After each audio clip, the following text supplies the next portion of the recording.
veces ese se hace un poco más complejo porque trabajar el análisis de evidencia y trabajar la retroalimentación en el mismo contexto lo hace un poquito más complicado, pero para nada imposible de ser trabajado. Entonces, hoy vamos a mirar dos temas, el análisis de evidencia de aprendizaje e inmediatamente vamos a ver la retroalimentación, esta retroalimentación formativa que seguro todos nosotros, maestros, maestras, estamos desarrollando con nuestros estudiantes en los medios y los sistemas de comunicación que hayamos logrado, ¿no?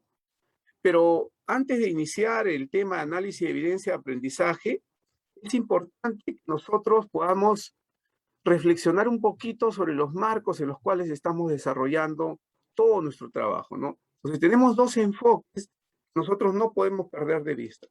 Por un lado, el enfoque por competencias, que es un enfoque que nos está orientando sobre cómo trabajar, de qué manera trabajar con los estudiantes, qué es lo que tenemos que buscar desarrollar en los estudiantes y también cómo es que este enfoque por competencias se ve expresado en la planificación curricular que nosotros vamos desarrollando y se ve expresado en la evaluación formativa que nosotros vamos desarrollando.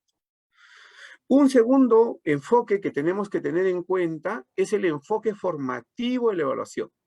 Es decir, nosotros desarrollamos una evaluación, pero una evaluación para el aprendizaje. Desarrollamos una evaluación que permita que el sujeto que aprenda sea consciente de los procesos de aprendizaje que desarrolla.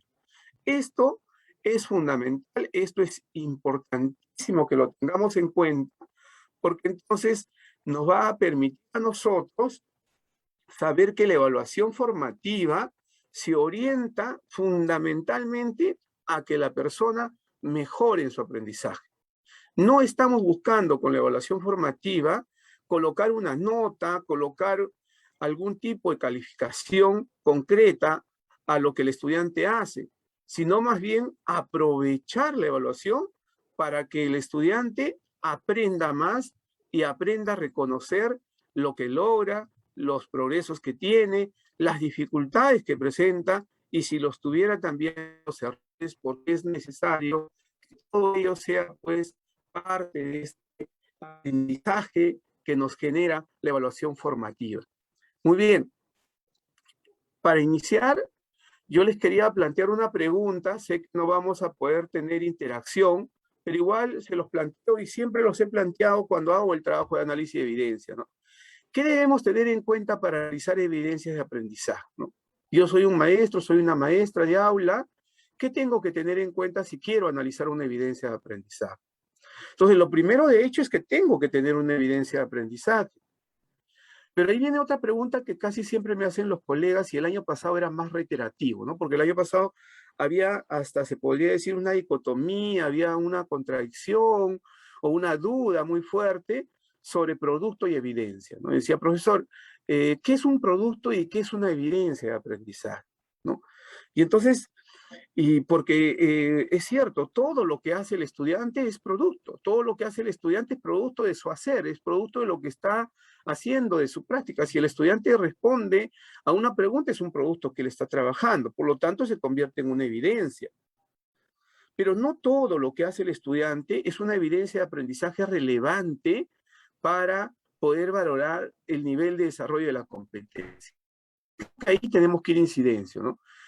Tenemos que hacer incidencia en que para eh, analizar una evidencia de aprendizaje, en primer lugar necesitamos evidencias de aprendizaje relevantes respecto al desarrollo de la competencia. Eso es fundamental para que nosotros podamos ingresar a un proceso de análisis de evidencia pertinente y adecuado. Muy bien. Pero ¿qué tenemos que tener en cuenta entonces? En primer lugar, un primer elemento que debemos tener en cuenta tiene que ver con todos esos aspectos que conforman la experiencia de aprendizaje. ¿Y qué es lo que conforma una experiencia de aprendizaje? ¿No? La situación, el reto, el propósito de aprendizaje, las competencias, las capacidades. Necesito analizar los estándares de aprendizaje, los desempeños de grado. Necesito formularme criterios de evaluación. porque si no me formulo criterios de evaluación adecuados y pertinentes, va a ser muy complicado que yo pueda tener un instrumento de evaluación pertinente y por ende va a ser muy complicado que yo pueda, pues, analizar una evidencia. Entonces, cuando yo voy a analizar una evidencia de aprendizaje, debo tener en cuenta en una mano todos aquellos definiciones claves que dice el currículo. El currículo nacional nos habla de unas definiciones clave. ¿Cuáles son esas definiciones clave? Las competencias, las capacidades, el estándar de aprendizaje, los desempeños de grado. Y por otro lado, yo debo tener también en cuenta todos los componentes de una experiencia de aprendizaje. ¿Y cuáles son esos componentes de una experiencia de aprendizaje? La situación significativa, el reto, el propósito de aprendizaje, los productos que les estoy solicitando al estudiante, los productos o actuaciones que le estoy solicitando al estudiante, ¿no? Y por ende también los criterios de evaluación. Entonces, los criterios de evaluación, yo los formulo teniendo en cuenta estos componentes clave del currículo nacional y teniendo en cuenta también aquellos componentes de una experiencia de aprendizaje que es muy importante que nosotros retenemos. Esta es una primera reflexión entonces. Una segunda reflexión tiene que ver con la comprensión de la competencia. Es decir, yo tengo que comprender, tengo que apropiarme de la competencia, porque esa competencia que está asociada al área que yo trabajo o al nivel que yo trabajo, es una competencia que me tiene determinadas exigencias para mí. Lo primero que tengo que plantearme entonces como maestro, como maestra es ¿qué me exige la competencia a mí? ¿Qué es lo que la competencia me está solicitando? Yo tengo que tener dominio, porque eso que me solicita la competencia a mí, como maestro, como maestra, es lo que luego yo voy a desarrollar en los estudiantes a lo largo del proceso educativo, en diferentes niveles de complejidad. Y para eso me voy a ayudar yo del estándar de aprendizaje, ¿no? Yo entonces tengo que comprender la competencia y tengo que comprender la actuación compleja del estudiante en el marco de la competencia. Cuando el estudiante está desarrollando una actuación compleja. Y ahí viene lo anterior que yo les decía cuando les hablaba de la evidencia de aprendizaje, ¿no? Necesito que las evidencias de aprendizaje me muestren a mí una actuación compleja del estudiante. Pero profesor Julio, ¿qué significa una actuación compleja del estudiante? Significa que el estudiante, frente a una situación significativa, frente a un reto, tiene que tomar decisiones, tiene que utilizar todos sus recursos internos y externos para confrontar ese reto y para formular, para elaborar un producto concreto, pero que me muestre de manera articulada la movilización de las capacidades de esa competencia. Entonces, necesito, pues, colegas, comprender la competencia, necesito que esta planificación que hago de la competencia lleve al estudiante a una actuación compleja, porque yo lo que evalúo son competencias. Lo que nosotros analizamos en la evidencia de aprendizaje son las competencias. No estamos analizando actividades o acciones reproductivas, memorísticas o mecánicas. No estamos analizando eso. No estamos analizando si el estudiante se recuerda de memoria las cosas o si puede responder de manera mecánica, tal cual dice el libro, puede responder algunas preguntas. Eso no estamos analizando. Estamos analizando la actuación compleja del estudiante en el marco de la competencia. Pero profesor Julio, ¿entonces la memoria no es importante? Por supuesto que sí, la memoria es muy importante, porque es parte del proceso del aprendizaje y yo la necesito justamente para, como un backup, la necesito permanentemente para poder ir desarrollando cada vez más actuaciones más complejas. Pero no puedo yo centrar toda mi actividad solo en actividades reproductivas y memorísticas, porque entonces no estaré desarrollando la competencia. Pero profesor Julio, si yo no desarrollo la memoria, entonces los contenidos tampoco son importantes. No, los contenidos son muy importantes, porque no puedo desarrollar la competencia si no estoy trabajando algún tipo de contenido concreto. La competencia no se desarrolla en abstracto, se desarrolla justamente a partir de esos contenidos que yo estoy planteando desarrollar. Pero mi eje no es la acción reproductiva, mecánica o memorística de esos contenidos. Mi eje sigue siendo el desarrollo de la competencia. Y por ende, mi eje es la movilización articulada de las capacidades. Eso yo tengo que tenerlo en cuenta.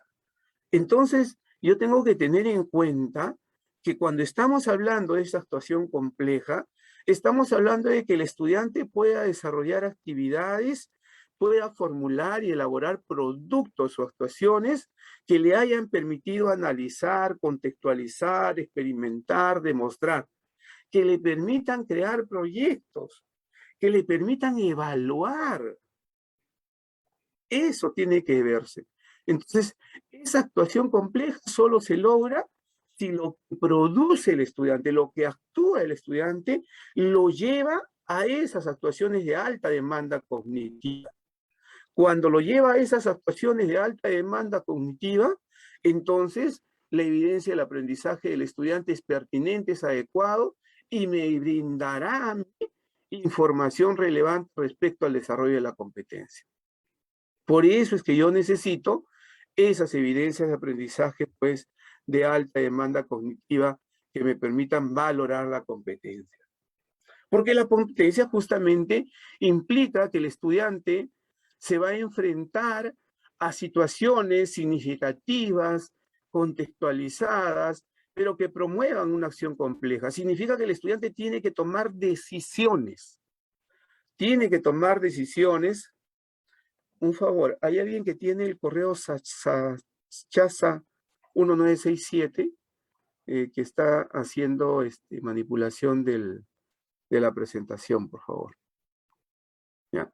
Entonces significa que el estudiante pues tiene que tomar decisiones para resolver situaciones de aprendizaje y esa toma de decisiones lo lleva necesariamente a movilizar todos sus recursos, ¿no? ¿Qué nos dice Auswell? Auswell nos dice que el aprendizaje significativo se da cuando el sujeto que aprende, ¿no? Es decir, en este caso serían nuestros estudiantes, ponen en movimiento, movilizan todos sus saberes previos, ponen en movimiento la propia predisposición para aprender, para confrontar una situación de aprendizaje.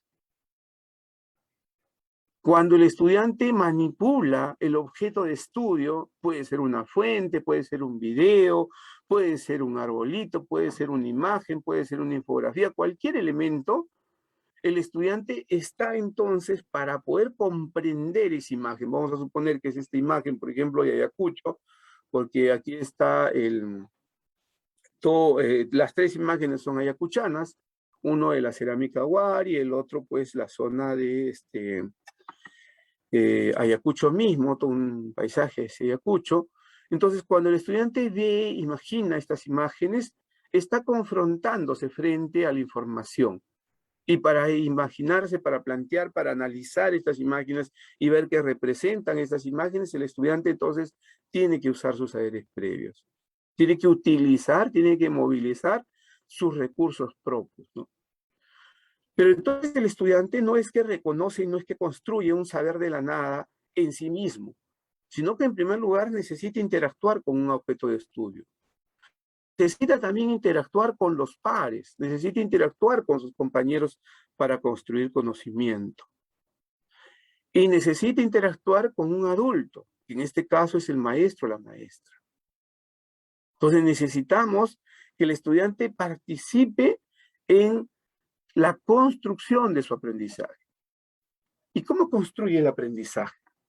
Pues porque el maestro planifica, porque el maestro va a elaborar la planificación y va a plantear un conjunto de actividades que le permitan al estudiante, pues, ir tomando decisiones, utilizando sus propios recursos, e ir construyendo un saber pedagógico, un saber propio para él, un saber que le permita ir avanzando, ¿no? Vygotsky diría ir transitando de una zona a otra zona de desarrollo superior, a una zona de desarrollo que vaya creciendo y se va haciendo cada vez más compleja. Ese es el tránsito que el estudiante tiene que ir pasando, pero eso es justamente porque comprendemos el desarrollo de la competencia. Un otro elemento necesario de reflexionar tiene que ver con el análisis, la comprensión del estándar de aprendizaje. Los estándares de aprendizaje tienen que ser, pues, justamente comprendidos, manejados y dominados por los maestros y maestras. Si nosotros no comprendemos el estándar, entonces no comprendemos cómo progresa la competencia. ¿Cuáles son los niveles de complejidad en el proceso de progresión de la competencia? El estándar lo que nos va a mostrar son esos niveles de complejidad de la progresión de la competencia. Y volvemos entonces al inicio. ¿Qué evaluamos? Nosotros no evaluamos el objeto en sí. Es decir, yo no evalúo en concreto el mapa conceptual que elaboró el estudiante. No evalúo ese mapa conceptual. Lo que yo evalúo es qué contiene el mapa, cómo lo ha elaborado, qué ha hecho el estudiante para tener ese mapa conceptual, cómo ha categorizado la información, qué categorías está usando, ¿no? Cómo jerarquiza los conceptos y los subconceptos que el estudiante está apropiándose. Entonces yo evalúo el nivel de desarrollo de la competencia. Eso tengo que ver yo con claridad. Yo tengo siempre que tener claro que lo que estamos evaluando son niveles de desarrollo de la competencia. Y por ende, pues, yo necesito entonces comprender y apropiarme de los estándares de aprendizaje, porque los estándares de aprendizaje justamente me van a permitir a mí, pues, ver los niveles de desarrollo de la competencia, de ese nivel real de desarrollo de la competencia. Justo este fin de semana, en los webinars pedagógicos de IFO, los colegas que continúan en el espacio de los webinars pedagógicos han tratado un tema que me parece muy importante para estos tiempos, ¿no? Identificar el nivel real de desarrollo de la competencia del estudiante. Y lo que estamos haciendo hoy, el análisis de evidencia de aprendizaje, me deben permitir a mí identificar el nivel real de desarrollo de la competencia del estudiante. Y ahí viene otro concepto que es necesario que nosotros, dos conceptos que es necesario que nosotros tengamos en cuenta siempre que analizamos evidencias y que estamos viendo niveles de aprendizaje de los estudiantes. Uno, que tiene que ser claro y que tenemos que comprenderlo, es que el aprendizaje es un continuo. El aprendizaje no es estanco, no es cuadriculado, no concluye cuando termina el primer grado de primaria. No es que el aprendizaje termina en primero y después sigue en segundo y después en tercero y que cada uno de los grados tiene nivel de aprendizaje estanco que va terminando, que va cerrándose. No, el aprendizaje es un continuo, es una constante, se está construyendo permanentemente. Aún así, cuando un estudiante pasa de un ciclo a otro, aún así no es que empieza nuevamente de cero y vuelve a construir todo, no. El aprendizaje es un continuo que está en progreso, que está en construcción, y el estándar de aprendizaje me permite mirar ese continuo, ese permanente. Eso es lo que tenemos que ver. Y el otro elemento que tenemos que tener claro, el otro constructo que tenemos que tener en claro, es la diversidad del aprendizaje. Pero cuando hablo de diversidad del aprendizaje, disculpen,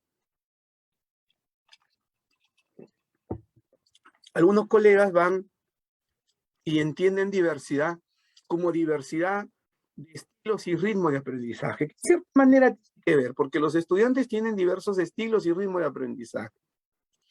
Otros, en cambio, van a la diversidad intercultural, a la diversidad socioeconómica de los estudiantes. Pero lo que hay que tener en claro es que estamos hablando de diversidad en el aprendizaje. Quiere decir que en una misma aula, estudiantes de un mismo grado, que tienen una misma edad, no necesariamente tienen el mismo nivel de desarrollo de la competencia. Por eso es que hablamos del nivel real de desarrollo de la competencia. El maestro y la maestra, en este momento, en estos tiempos, en esta semana, en estos días, tiene que identificar cuál es el nivel real de desarrollo de la competencia. Y esto le va a permitir reajustar su propio quehacer y también posiblemente pues le va a permitir plantear con claridad la carpeta de recuperación. Pero eso tienen que verlo ustedes, colegas. ¿No? No vamos a tener claridad de lo que estamos haciendo, ¿no? Muy bien. Entonces, en un proceso de la experiencia de aprendizaje, siempre tengo yo toda una ruta que pudiese llevar, pero no es una ruta de pasos y de secuencias, sino más bien se puede decir que es un ciclo virtuoso. Es un ciclo virtuoso que me permite a mí analizar todo el proceso de desarrollo de la experiencia de aprendizaje, ¿no? Entonces yo tengo pues que identificar, analizar el propósito de aprendizaje. Por supuesto que parto de la situación significativa, la situación de aprendizaje que estoy desplegando, el propósito, las competencias, las capacidades. Tengo en cuenta como referentes centrales el estándar IOLO de desempeño de grado, según ciclo, según grado. Me formulo los criterios de evaluación considerando estos estándares de aprendizaje. Identifico las actividades y la secuencia de actividades, los tramos que se desarrollan en la secuencia de actividades y analizo estas producciones o actuaciones de los estudiantes, analizo las evidencias de aprendizaje. Analizo las evidencias de aprendizaje para que nuevamente en la próxima experiencia de aprendizaje yo pueda responder a esas necesidades, a esas demandas, a esos requerimientos de mis estudiantes respecto al desarrollo de la competencia. Entonces es gravitante, es importante, siempre yo esté mirando este círculo virtuoso que me permite pues establecer en qué nivel real de la competencia está mi estudiante, ¿no? Eso ya lo hemos conversado, que las evidencias de aprendizaje son producciones o actuaciones, porque el estudiante, lo que hace el estudiante es una producción, es un producto del estudiante, es una actuación del estudiante, pero cuando yo lo recojo como maestro, como maestra, con un propósito valorativo, cuando yo lo recojo para hacer justamente la evaluación formativa, para mí es una evidencia de aprendizaje del estudiante. Para mí es una evidencia que me va a permitir valorar el nivel de desarrollo de la competencia. Por eso es importante que las evidencias de aprendizaje que yo recoja sean evidencias de aprendizaje relevantes respecto pues al desarrollo de la competencia. Muy bien. El análisis de evidencia de aprendizaje entonces nos permite observar el proceso de aprendizaje del estudiante. Nos permite ver si el estudiante utiliza los recursos que poco a poco ha ido desarrollando a lo largo de su vida escolar. Un estudiante de quinto año de secundaria tiene un conjunto de recursos de aprendizaje que puede y debe utilizar en todo momento. Esos recursos de aprendizaje que tiene el estudiante, esos saberes que tiene el estudiante que ha ido construyendo a lo largo de su vida escolar, no son exclusivas de una competencia. Porque yo no uso los recursos solo para una competencia, en realidad utilizo los recursos para el desarrollo de todas las competencias escolares y seguro también para otras situaciones problemáticas de la vida misma, en la comunidad, en la familia, en el contexto donde vive. Entonces, yo tengo pues siempre que estar mirando esas evidencias de aprendizaje en ese contexto de complejidad. Entonces, el análisis de evidencia de aprendizaje es una oportunidad para el docente. Porque yo puedo entonces, a través de la producción, a través de la actuación del estudiante, puedo ver cómo responde a esas situaciones simuladas, a esas situaciones reales del contexto en el cual hemos ido trabajando. A la vez, es una oportunidad también para que pueda yo valorar información relevante respecto al aprendizaje del estudiante frente a una determinada competencia que el estudiante está trabajando, que está desarrollando, ¿no? Ahora, ¿qué condiciones debo tener en cuenta para obtener una evidencia relevante? Es decir, ¿cuándo yo sé que la evidencia que me va a presentar el estudiante es relevante? Que sería otra pregunta que también es válida en estos momentos, ¿no?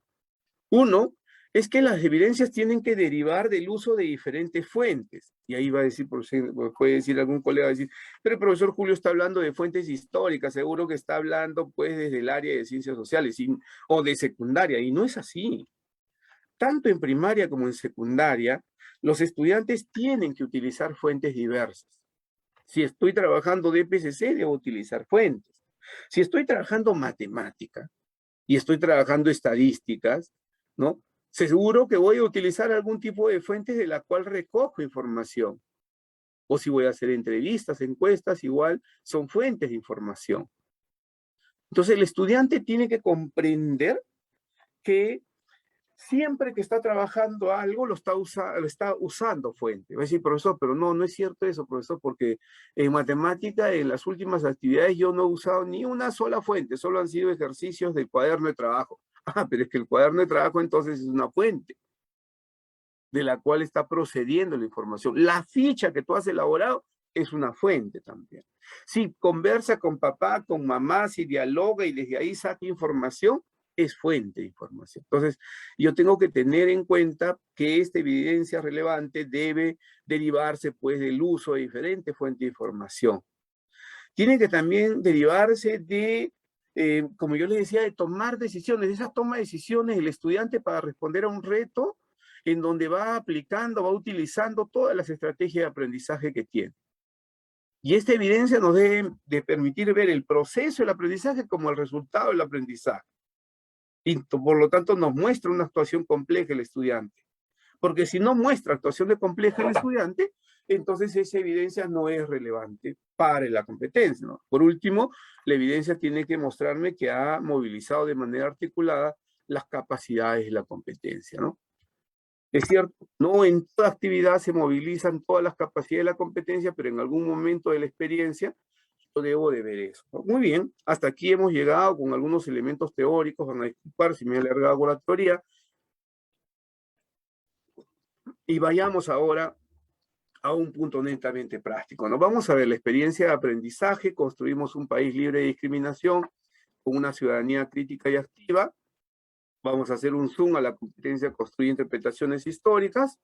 El producto integrado de la experiencia de aprendizaje es una posición argumentativa de la implementación de un proyecto participativo, pero el producto relacionado con la competencia que vamos a trabajar, ¿ya? Es la competencia construye interpretaciones históricas. Esos productos que les estoy pidiendo en las actividades y que están vinculados directamente con esta competencia, tiene que ver con que se le está solicitando elaborar un organizador de información que presente ideas principales y coincidencias de fuentes que va a analizar. Tiene que ver con que redacta algunas conclusiones sobre los cambios y permanencias de la educación basado en fuentes. Tiene que ver también con que explica los cambios y la permanencia en el acceso a la educación y con que escribe, redacta un texto que responde con argumentos sobre los cambios de acceso a la educación y cómo ayudaron a disminuir la discriminación. ¿Correcto? Entonces, vamos a tener que tenemos un producto integrado y vamos a tener también que tenemos productos relacionados con la competencia, como es la elaboración de un organizador, la redacción de un listado de conclusiones sobre estos cambios y permanencias, explicar los cambios y permanencias y cómo han afectado o no a la educación en el transcurso del tiempo. Y por último, también que escriban un texto, ¿no? Sobre el tema de la discriminación y la educación. ¿Correcto? Muy bien. Para ello, entonces, yo necesito, como ya lo había adelantado, formularme criterios de evaluación. Y para formularme criterios de evaluación, también ya me había adelantado, yo tengo que tener en cuenta la situación significativa, el reto que me he planteado, porque el reto es qué argumento nos permitiría proponer acciones frente al problema de la discriminación en nuestra comunidad.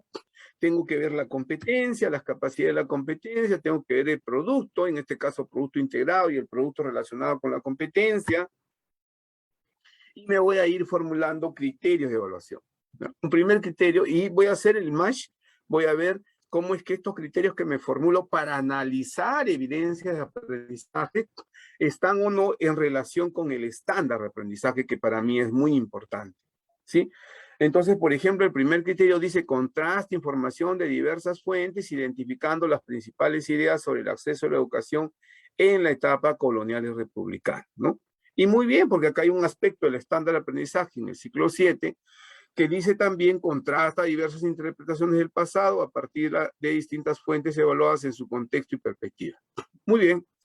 Hay otro aspecto, hay otro criterio de evaluación que va a mirar un aspecto del estándar, que dice establece relaciones entre las posiciones, legislación e ideas sobre el acceso a la educación en la sociedad colonial y republicana con la discriminación en la actualidad, ¿no? Entonces voy a establecer relaciones sobre este conjunto de ideas con la sociedad colonial republicana y la discriminación en la actualidad. Debería ser un elemento desencadenante que me permita establecer esa relación. Y por último, un tercer criterio que dice que explica cambios y permanencias en el acceso a la educación y sus implicancias en el proceso de discriminación en la actualidad. ¿Se dan cuenta? Entonces yo tengo que ver igual que tenga una relación con el estándar. Los criterios no pueden elaborarse de manera suelta, no pueden elaborarse por separado, como si fueran dos cosas distintas, planificar y evaluar, sino los criterios tienen que evaluarse y plantearse y proponerse en el mismo contexto de la planificación. Eso es fundamental, eso es importante, que se planteen y propongan en el mismo contexto de la planificación, ¿no? Muy bien. Ejemplo, vamos a analizar una evidencia de aprendizaje. Acá tengo yo una evidencia de aprendizaje del estudiante, ¿no? ¿Y qué es lo que ha hecho? En la actividad 4 le hemos planteado 2 preguntas y le hemos planteado 2 fuentes de información. 2 fuentes, ¿ya? No estoy afirmando si el estudiante contrasta o no información. Y no estoy identificando primero si el estudiante ha utilizado fuentes para identificar principales ideas sobre el acceso a la educación en la etapa colonial y republicana. Eso es lo que tengo que identificar primero. Entonces dice, ¿no? Está usando 2 fuentes, la Convención relativa a la lucha contra las discriminaciones en la España, en la esfera de la enseñanza, y la Ley General de Educación. ¿Correcto? 2 fuentes entonces estoy utilizando para contrastar información de esas diversas fuentes que me está solicitando sobre ideas respecto al acceso a la educación en la etapa colonial y republicana. ¿Ya? Luego ustedes me dirán si las fuentes fueron pertinentes o no, si representaban o no las fuentes hacia lo que es la etapa colonial republicana. Creo que hay una primera actividad donde hay una fuente que sí está directamente vinculada con la etapa colonial y republicana, pero lamentablemente pues no la he tenido, así es que solo les estoy presentando los que tengo. Entonces aquí tenemos este criterio y lo estoy señalando con flechas azules como es si va a tener contacto con fuentes diversas. También es cierto, está identificando principales ideas. Yo no estoy señalando que contrasta todavía, ¿ya? Porque aquí hay 2 cosas que siempre hay que tener en cuenta cuando estamos haciendo, ¿ya? Uno, es que me está pidiendo, y me está pidiendo que desarrolle cierta habilidad el estudiante en el marco del estándar de aprendizaje, que contraste información, ¿no? Pero aquí está identificando principales ideas, pero no necesariamente está contrastando información, ya que no hace una acción de contrastación, ¿ya? Esta acción de contrastación sí se le pide, ¿ah? Porque miren ustedes las preguntas y dice qué logros en relación con la educación se presentan en las fuentes y luego dice en qué coinciden ambas fuentes. Creo que el problema está en que no logra contrastar, porque cuando se le pide en qué coinciden ambas fuentes, es decir, que contraste las fuentes para ver en qué coinciden, él señala que la educación es un derecho fundamental que debe ser garantizado por el Estado para su goce integral y de calidad. Parece que copia un pequeño párrafo de alguno de los textos y lo coloca ahí. En realidad debió de haber contrastado la información, ¿no? Por ejemplo, la Convención relativa a la lucha contra la discriminación en la esfera de la enseñanza dice que la gratuidad y acceso a la educación primaria y secundaria y universitaria. Esa es una afirmación y lo plantea como está. Otro es que la enseñanza debe ser de calidad igualitaria para todos, ¿no? Entonces solo está identificando información relevante, puede ser, pero no está contrastando información, ¿no? La Ley General de Educación señala que la educación es un servicio público, debe ser equilibrado e inclusivo, ¿no? Y en el documento anterior se decía que la gratuidad y el acceso debería ser garantizado, ¿no? Y en la Ley General de Educación a la vez dice que la sociedad debe participar en el desarrollo de la educación. Eso es cierto, pero no se está notando si hay un contraste o no de la información, ¿no? Muy bien. Hay otro criterio de evaluación que dice que establece relaciones entre las posiciones e ideas sobre el acceso a educación en la sociedad colonial republicana con la discriminación en la actualidad. Y eso más bien no lo encontramos aquí. Pero lo que sí encontramos, por ejemplo, es que el estudiante va a identificar. Tampoco quiero afirmar que el estudiante explica, pero el estudiante sí identifica cambios y permanencias en el acceso a la educación y sus implicancias en el problema de discriminación en la actualidad. ¿Ya? Esto es muy importante tenerlo en cuenta porque luego el análisis de evidencia me debe de determinar cuál es el nivel de logro real de aprendizaje del estudiante.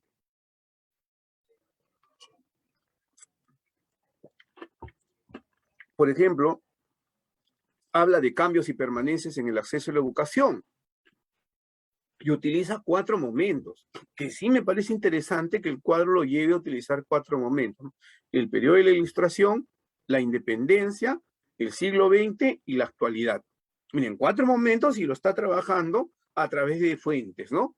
Por eso yo le decía que las fuentes sí lo está trabajando, pero veamos ahora qué es lo que identifica como cambio y permanencia. Dice, la enseñanza en las primeras letras se convierte en obligación del Estado, en la Ilustración, ¿no? El talento del estudiante le permite acceder a las universidades y colegios mayores. En la independencia, el gobierno respalda la necesidad de la educación primaria, se organizan escuelas laicas, ¿no? Y en el siglo XX, declaración de la gratuidad de la enseñanza en la educación primaria, secundaria y universitaria, y en la actualidad la educación es un derecho fundamental y el Estado debe garantizar el goce de una educación integral y de calidad, ¿no? La pregunta es si es que el estudiante está identificando información relevante de cada uno de estos periodos o el estudiante debería de haber identificado cuáles son los cambios y cuál es la permanencia. Y eso no se va a notar en esta evidencia. Y más aún, porque ese criterio le pide 2 acciones concretas: cambios y permanencias en el acceso a la educación y las implicancias de esos cambios y permanencias en el problema y la discriminación en la actualidad. Y eso no lo vamos a encontrar en esta evidencia, ¿no?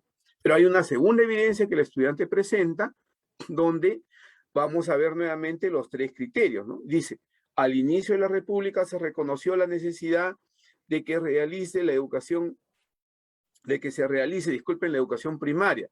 No obstante, esta educación era excluyente y además no contaba con los recursos suficientes para garantizar una educación de calidad. Años más tarde se promueve otros ideales equitativos que favorecen las reformas en el sector educativo. Asimismo, el resultado más significativo es la declaración de la gratuidad de la enseñanza en la educación primaria, secundaria y universitaria. Sin duda, fueron grandes reformas que permitieron que más adelante la educación sea considerado una derecha fundamental, ¿no? Un derecho fundamental de cada persona y el Estado garantice el goce del derecho a la educación integral y de calidad para todas las instituciones. ¿Correcto? Entonces voy identificando en este texto argumentativo concreto, chiquito, voy identificando qué criterio de evaluación ha logrado más o menos a acercarse el estudiante, ¿no? Y ahí con colores lo he ido pintando, ¿no? Veíamos que explica los cambios y permanencias, lo está reconociendo de alguna manera en el párrafo 1, pero que en ese mismo párrafo 1 también nos puede dar a conocer que está utilizando, identificando información de fuentes diversas, ¿no? Y que en el párrafo 2 más bien ya está de alguna manera estableciendo esas relaciones en el acceso a la educación, pero no logra vincularlo con la discriminación y con el contexto de la actualidad. No se da ese proceso. Si bien habla de la actualidad, no logra establecer en la redacción esa necesaria relación que existe y con el contexto de la actualidad y con el tema de la discriminación, con la problemática de la discriminación. Hemos hecho entonces un análisis, tendríamos que ubicarnos nosotros aquí, ¿no? Por ejemplo, a los cambios y permanencias a lo largo de la historia, empleando conceptos sociales, políticos, económicos, abstractos, complejos, ha logrado jerarquizar múltiples causas y consecuencias del estudiante. ¿Logra eso? ¿No? Sería la pregunta. Entonces, ahí es, creo, todavía debilidad del estudiante, ¿no? Podemos decir que el estudiante ha contrastado información de diversas fuentes. Ojo que el estudiante está en el ciclo 7, ¿ah?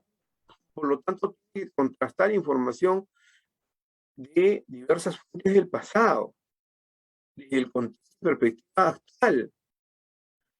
¿El estudiante logra contrastar o el estudiante solo logra comparar e integrar información de diferentes fuentes? Y si uno revisa solo en base a la evidencia, ojo, que tenemos que tener ahí mucho cuidado. Estamos analizando evidencia y queremos identificar nivel real de aprendizaje del estudiante. Y si queremos analizar evidencia e identificar el nivel real de aprendizaje del estudiante, los estándares de aprendizaje nos ayudan. En el caso de esta evidencia, vamos a ver que el estudiante no contrasta información, pero sí podemos decir que el estudiante integra información. La yoga llega a identificar alguna información relevante respecto a la educación. Entonces, no estaría en el ciclo 7, sino más bien estaría mucho más cercano al ciclo 6. Es decir, un estudiante de quinto año de secundaria que ya se va a despedir de la educación básica, pero que el nivel de logro del estudiante está en el marco del ciclo 6 respecto específicamente a este criterio de evaluación. Hay un segundo criterio de evaluación que dice que establece relaciones entre procesos históricos, situaciones, procesos actuales y explica la acción humana, individual, grupal y cómo ésta configura el pasado, el presente y que puede configurar el futuro, ¿no? Entonces habría que preguntarnos, ¿el estudiante llega a establecer relaciones entre el pasado y la actualidad respecto a la discriminación? ¿O solo identifica información relevante? ¿O solo explica algún tipo de información relevante a partir de las causas y consecuencias? Entonces, ahí los dejo, colegas, con ese análisis que ustedes tienen que hacer. Tienen que analizar la evidencia de aprendizaje y tienen que identificar el nivel real del estudiante, ¿no? ¿Ha logrado explicar los cambios y permanencias? Explica los cambios y permanencias, jerarquizando múltiples causas y consecuencias, o en realidad solo reconoce cambios y permanencias. ¿Mm? Por eso yo les decía que es importantísimo analizar la evidencia, pero para eso yo necesito evidencia de aprendizaje relevante. Por supuesto, esta evidencia es del mes de julio. Posiblemente el estudiante ha seguido avanzando y va haciendo actuaciones mucho más complejas que seguro ahora nos podría dar mayores luces respecto a esta competencia, construir interpretaciones históricas y cuál es el nivel real de aprendizaje del estudiante.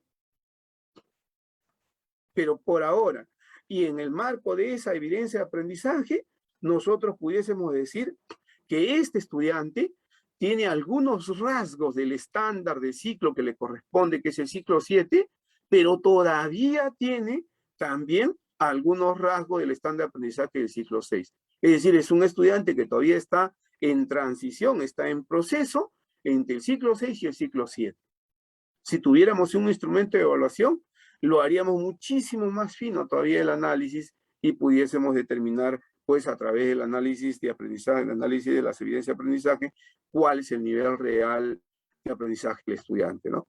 Muy bien, hasta ahí vamos cerrando el tema de análisis de evidencia. Yo le decía, y les pido disculpas por lo largo de la exposición, pero le decía que habíamos juntado a pedido del maestro que tuvo la gentileza de invitarme, dos temas que son importantes, pero que también son complejos de ser desarrollados, ¿no? Otro tema que está ligado al análisis de evidencia, porque no se separa, ojo, no se separa para nada, son inmediatos, es la retroalimentación formativa. Sí, porque si yo he analizado la evidencia de aprendizaje y con los criterios de evaluación y el instrumento de evaluación estoy identificando el nivel real de aprendizaje del estudiante, y estoy identificando qué está logrando hacer y qué no tiene todavía, qué dificultades tiene, qué errores tiene el estudiante, entonces yo con claridad y con transparencia voy a poder brindarle una retroalimentación formativa. Y eso es lo que queremos. Nosotros lo que queremos es brindarle una retroalimentación formativa. Normalmente, nosotros hemos vivido durante muchísimos años en todo el proceso educativo que hemos desarrollado. Yo hice transición, hice primaria, secundaria, los estudios de pregrado y también estudios de posgrado. Y casi siempre la práctica habitual de retroalimentación ha sido básica o elemental, le decimos nosotros, ¿no? Es decir, se ha corregido, se ha identificado errores, se ha hecho calificaciones y me han devuelto los trabajos con una aspa, con una X, me han devuelto los trabajos con una pequeña felicitación o muy bien, o tienes que mejorar para la próxima, pequeñas frases que me enviabas, ¿no? Entonces, estas prácticas habituales de retroalimentación no ayudan al proceso del aprendizaje. Y el estudiante, cuando nosotros solo desarrollamos estas prácticas habituales de retroalimentación, de corregir, identificar, calificar, el estudiante deja de ser el centro del aprendizaje y solo va a recibir errores y calificaciones. Por lo tanto, no va a comprender en qué tiene que mejorar. Esta es la evidencia de aprendizaje del estudiante. Si yo le envío, yo se lo devuelvo la evidencia con checks, con X o con signo de interrogación, ¿eso qué significa para el estudiante? El estudiante se preguntará, ¿y qué ha pasado acá? Tengo 2 buenas, una mala y una en duda. ¿No? Eso me diría el estudiante, porque esa es la práctica que le hemos enseñado. Entonces, lo que tenemos que hacer es cambiar poco a poco esa mirada de la retroalimentación, más bien dar nuestro propio currículo nacional. ¿Quién nos dice el currículo nacional, colegas? El currículo nacional, cuando habla de retroalimentación, nos dice que consiste en devolver al estudiante información que describa sus logros o progresos en relación con los niveles esperados para cada competencia. Esta información le va a permitir comparar lo que debió hacer, lo que intentó hacer y lo que realmente hizo. Y eso es relevante. Es relevante que el sujeto que aprende pueda ser consciente de qué tenía que hacer, qué intentó hacer y al final qué hizo y qué presentó. Porque eso le va a permitir entonces al sujeto que aprende, le va a permitir mejorando su propio proceso de aprendizaje, ¿no? Muy bien. Entonces, la retroalimentación, para que sea eficaz, tiene que darse observando el trabajo del estudiante, que puede ser, ojo, una evidencia de aprendizaje, que es algo que yo recojo, pero igual yo también puedo provocar preguntas, proponer preguntas que sean provocadoras. La retroalimentación la puedo hacer de manera oral, escrita, pero siempre oportuna. Puedo plantear comentarios específicos para que el estudiante pueda saber qué es lo que tiene que mejorar, ¿no? En dónde tiene que mejorar o cuál es la duda que tiene mi maestro o mi maestra respecto al trabajo que he desarrollado, ¿no? Entonces, pero cuando yo encuentro una evidencia de aprendizaje que tiene demasiadas necesidades, yo no puedo enviarle al estudiante nuevamente una sábana de recomendaciones. O no puedo enviarle al estudiante pues un conjunto de observaciones, más lo van a atosigar y no le van a ayudar a avanzar. Lo que tengo que hacer es enfocar mi retroalimentación, focalizar mi retroalimentación en qué aspectos claves yo necesito que el estudiante desarrolle rápidamente, mejore rápidamente la competencia, para que con esos aspectos habilitadores, aspectos clave, luego pueda desarrollar otras actividades que le voy proponiendo. Lo mismo que tienen que preguntarse ahora ustedes cuando van a elaborar la carpeta de recuperación. Tienen que preguntarse si vamos a abarcar toda la competencia o algunos aspectos de la competencia son más importantes y los tengo que priorizar para que el estudiante pueda pues desarrollarlo en este proceso de recuperación que va a tener, ¿no? Bien. Mi joven nos plantea que cuando vamos a hacer retroalimentación, algunas estrategias importantes tienen que ver con el tiempo, tienen que ver con la cantidad, tienen que ver con el modo en cómo desarrollo la retroalimentación y tienen que ver con la audiencia. Con el tiempo, las estrategias de retroalimentación tienen que ver con que sean inmediatas o diferidas, ¿no? Y eso nosotros lo conocemos, ¿no?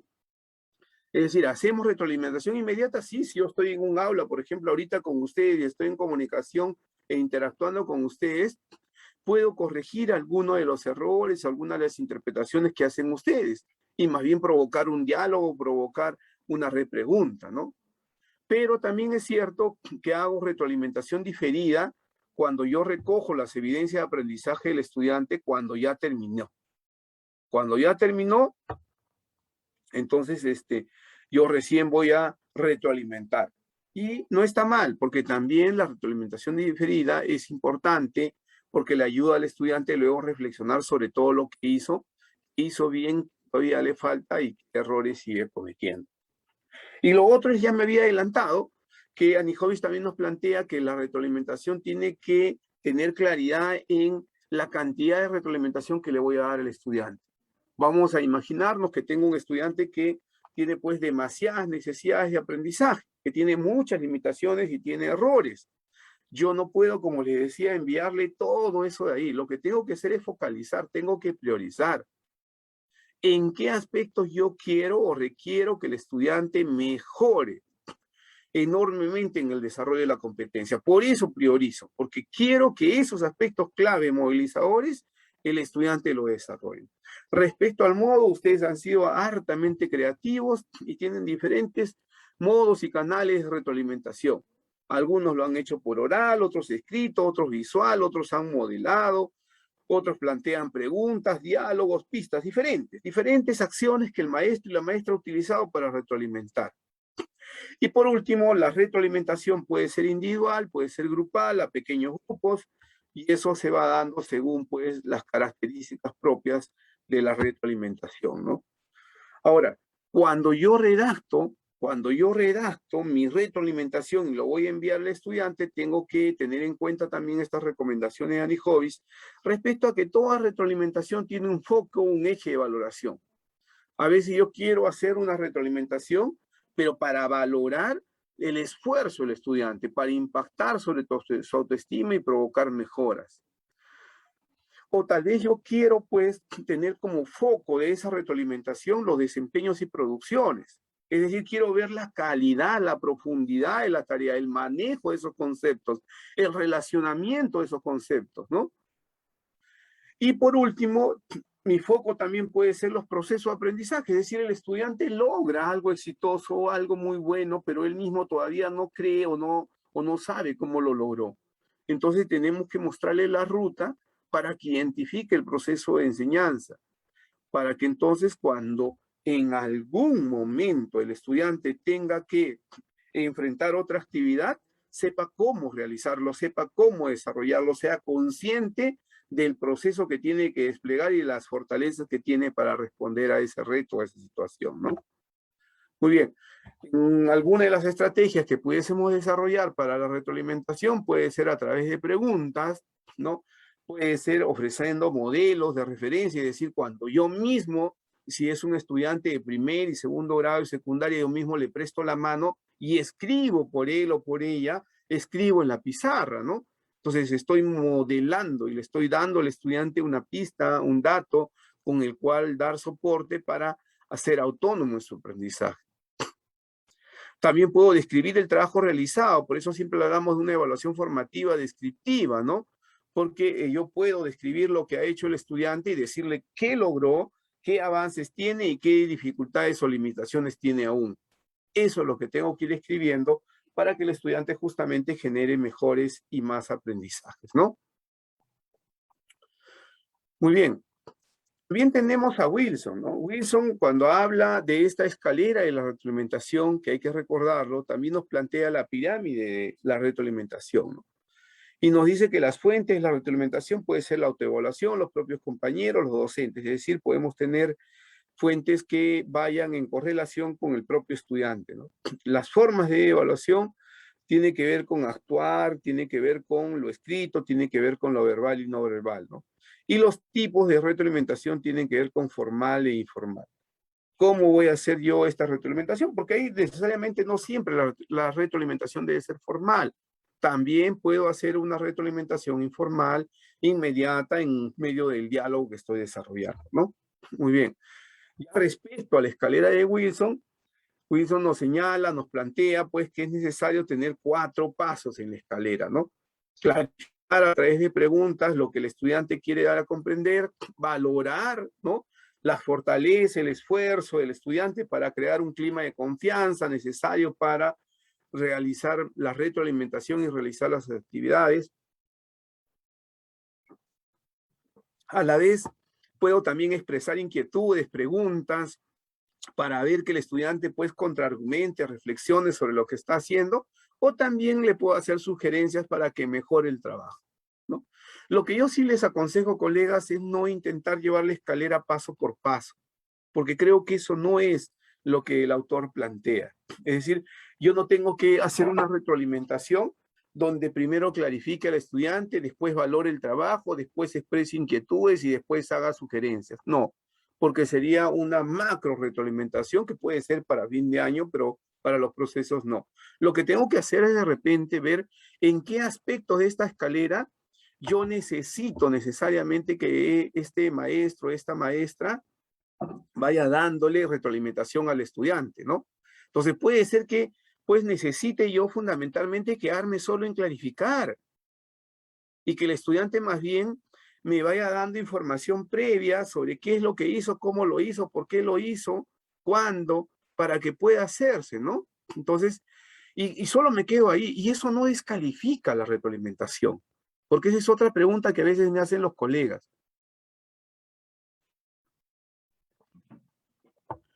Me plantean, me proponen, me dicen, no, pero yo quiero hacer toda la escalera de Wilson.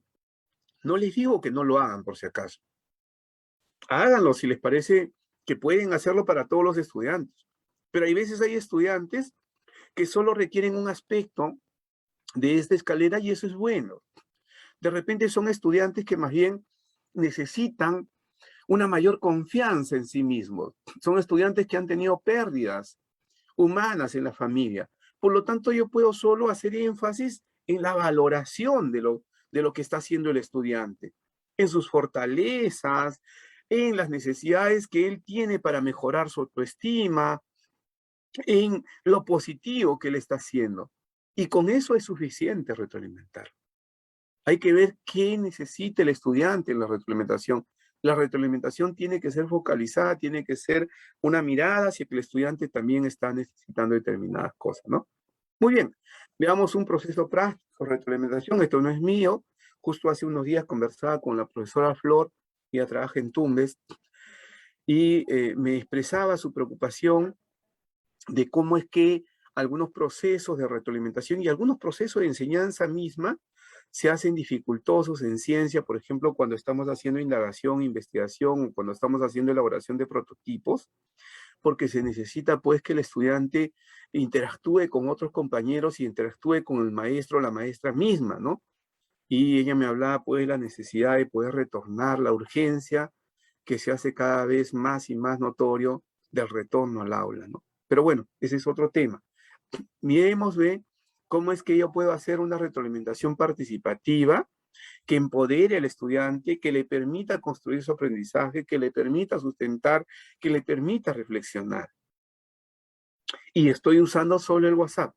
Entonces, a través del WhatsApp, yo voy generando en el estudiante contextos y climas armoniosos, buenos, adecuados, que le permita reflexionar sobre lo que está haciendo.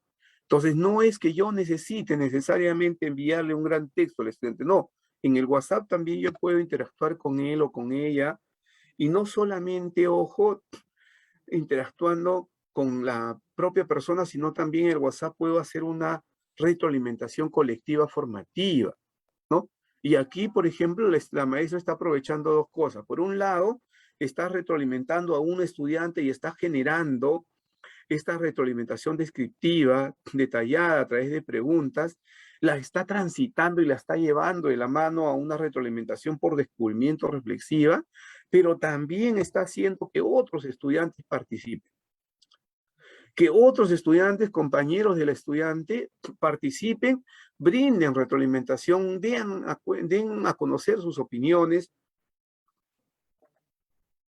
reflexionen con ella, con ellos, y entonces está desarrollando retroalimentación individual, retroalimentación grupal y retroalimentación en pequeños grupos para que los estudiantes también vayan generando.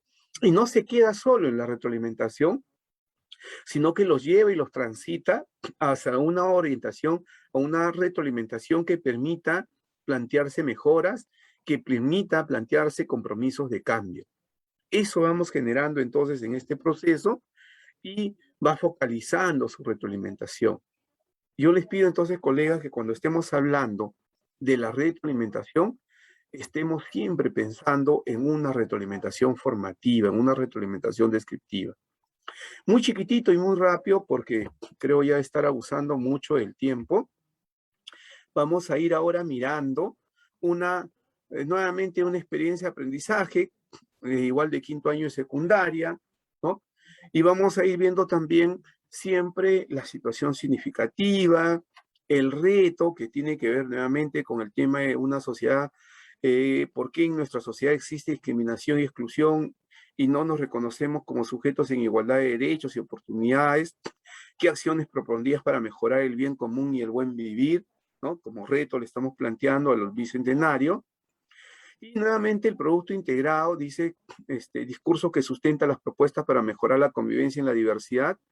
Y aquí el producto que tiene que ver con elaborar un organizador visual en donde refleje aquello que ha comprendido sobre la desigualdad y discriminación, elaborar un esquema en donde explique los cambios y permanencias y elaborar un texto argumentativo respecto a la desigualdad y discriminación. ¿Correcto? Le está pidiendo entonces a través de la experiencia de aprendizaje 3 productos, ¿no? Un organizador visual, un esquema y al final un texto argumentativo, ¿no? Creo que en el texto argumentativo pudiese decirse que va a centrar justamente toda la movilización y desarrollo de la competencia. ¿Qué competencia estamos trabajando? La competencia construye interpretaciones históricas, que tiene 3 capacidades, interpreta críticamente fuentes diversas, comprende el tiempo histórico y elabora explicaciones sobre procesos históricos. El estándar de aprendizaje es del ciclo 7, y como siempre, es necesario pues formularnos los criterios de evaluación.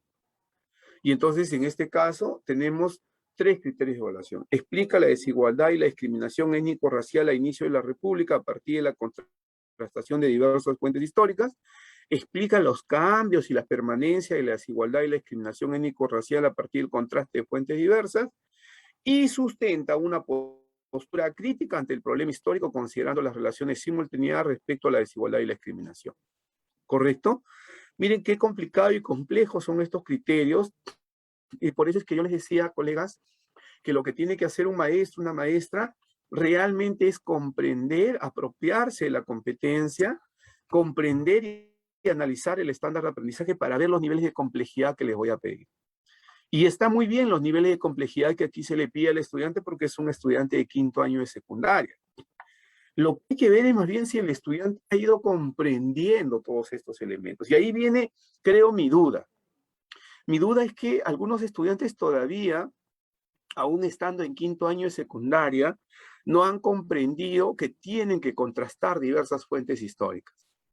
Que no solo tienen que identificar ideas de las fuentes, que eso puede ser en los primeros grados, sino que luego tienen que contrastar esa información para poder ver algún tipo de información mucho más válida, mucho más consistente, ¿no?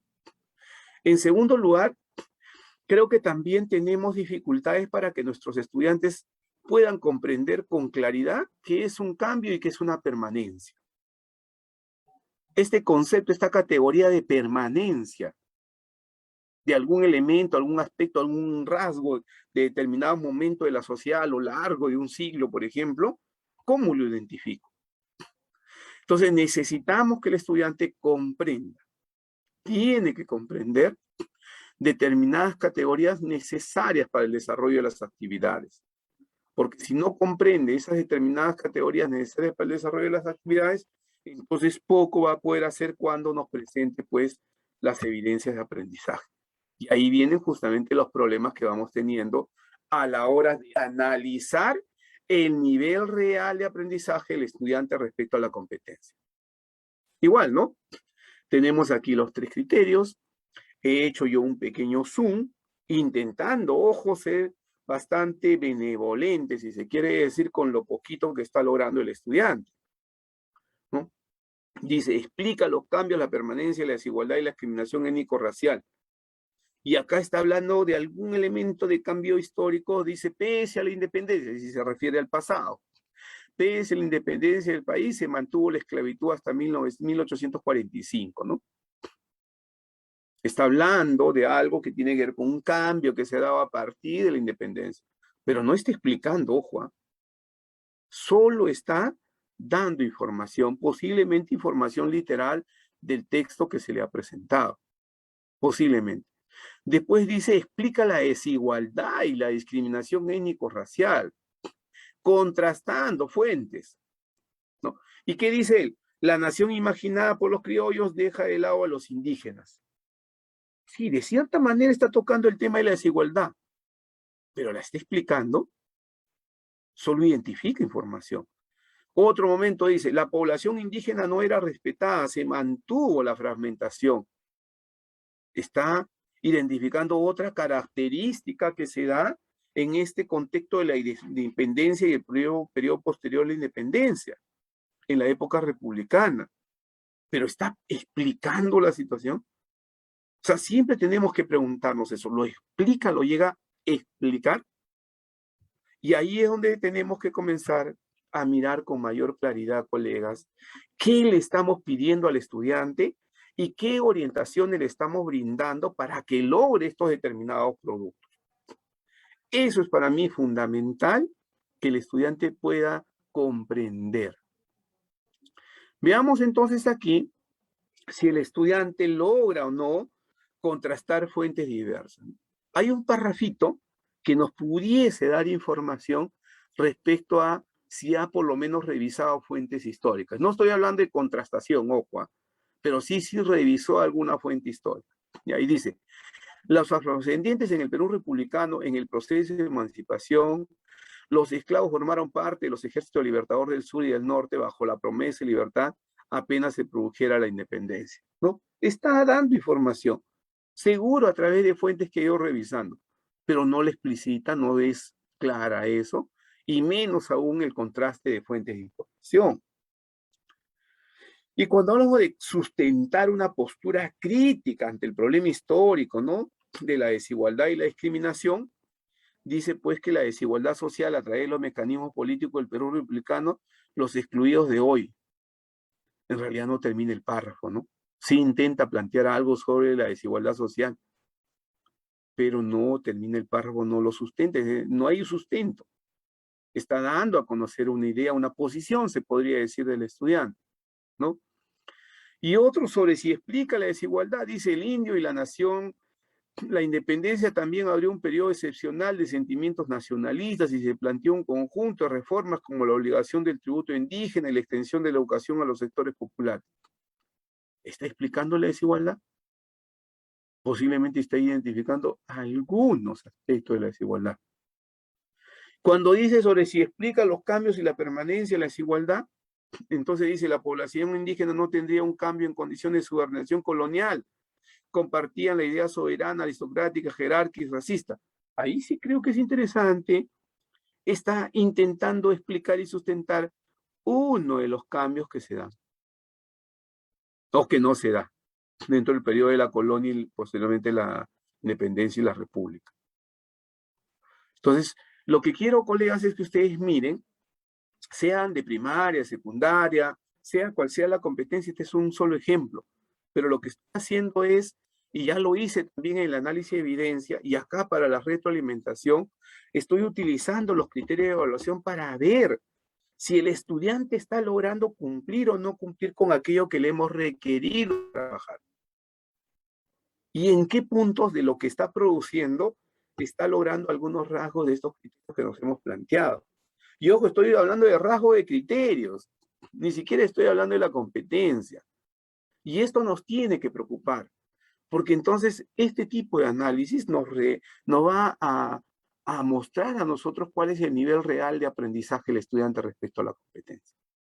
Y eso es lo que tendríamos siempre que tener en cuenta, ¿no? Nuevamente, ¿no? El estudiante ha logrado jerarquizar múltiples causas, consecuencias, cambios, permanencias, empleando conceptos sociales políticos. ¿Mm? ¿Ha explicado la relevancia de algún hecho a partir de los cambios y permanencias? Yo creo que en este caso, en ninguno de los dos, ni siquiera jerarquiza múltiples causas y tampoco explica la relevancia, ¿no? Entonces ahí tenemos ciertas dudas. ¿Ese es el resultado del nivel real del aprendizaje del estudiante? O tal vez, ojo, es una hipótesis, el estudiante no comprendió claramente la consigna, o tal vez el maestro y la maestra que está a cargo de este estudiante en esta competencia específica no le brindó las orientaciones adecuadas para que logre justamente lo que estamos buscando que logre, ¿no? Y respecto a establecer relaciones de estos procesos históricos con el presente, con el futuro, ¿hay alguna relación en lo que ustedes leen ahí sobre lo de ahora? ¿O solamente nos explica algunos hechos o procesos históricos? Yo creo nuevamente aquí este chico se queda en explicar algunos hechos o procesos históricos, ¿no?